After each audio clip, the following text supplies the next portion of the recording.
On sort du salon de l'agriculture, mais aussi d'une lourde crise agricole.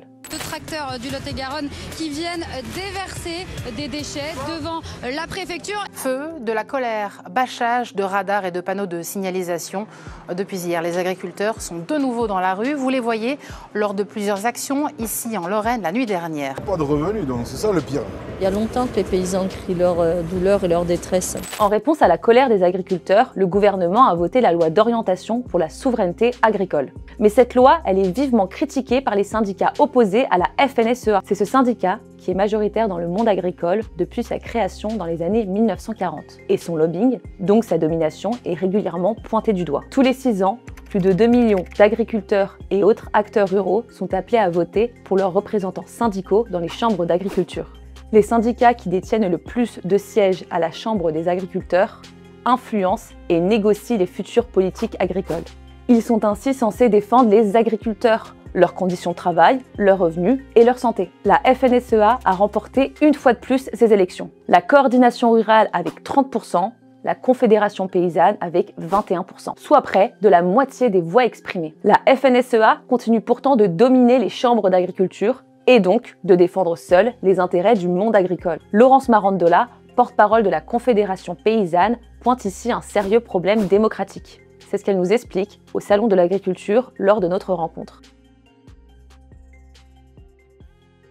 C'est vraiment noyauté, ficelé l'ensemble du monde agricole. Ce qui se passe, c'est qu'il y a historiquement déjà une idée de syndicat unique. Quand la FNSEA est née, elle a été considérée comme syndicat unique pendant très longtemps. La possibilité que d'autres syndicats aillent aux élections pour les chambres d'agriculture, ça date seulement de 1981. C'est très récent. Il y a eu une construction faite par et pour le syndicat majoritaire, la FNSEA, historiquement, qui s'est attribué la représentation unique du monde agricole, qui semblait être basée sur une unité paysanne, mais en fait, le monde agricole, depuis toujours, est extrêmement divers. Nous, à la Confédération paysanne, du coup, on est présent aux élections professionnelles agricoles depuis 87. On sort d'une période d'élection, il y a quelques semaines, on fait 21%. Aujourd'hui, 4 syndicats se tiennent entre 21 et 29%. La Confédération paysanne à 21%. La coordination rurale vient de passer devant la FNSEA, du coup, à 29%. Et la FNSEA et les jeunes agriculteurs, qui sont un peu le même syndicat, on ne sait pas si c'est un ou deux, ils sont à 23-24%. Donc, c'est ça que ça veut dire. Le système et le mode de scrutin et le mode de gouvernance dans les chambres d'agriculture fait que, quoi qu'il arrive, la FNSEA apparaît comme très largement surreprésentée dans toutes les instances agricoles. Le système agricole français, il est vraiment fait autour de ça.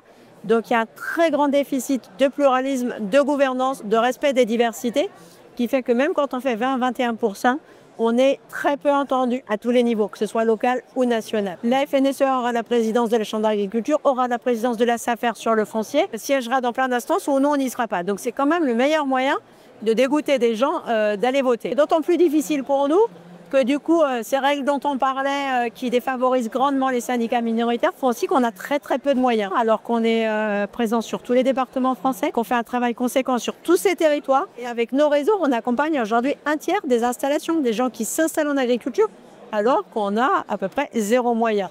Donc ça montre qu'on pourra vraiment accompagner l'ensemble des agriculteurs tout à fait différemment et que c'est hyper urgent. On est quand même au bout d'un cycle, un peu au bord du mur. Voilà, le nombre d'agriculteurs ne cesse de s'effondrer.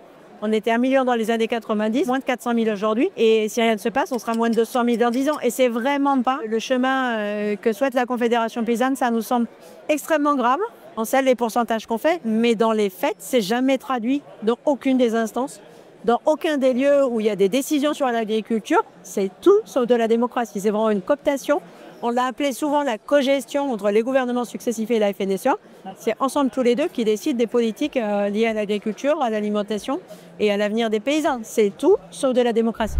Pour faire simple, le mode d'élection fonctionne selon une prime majoritaire.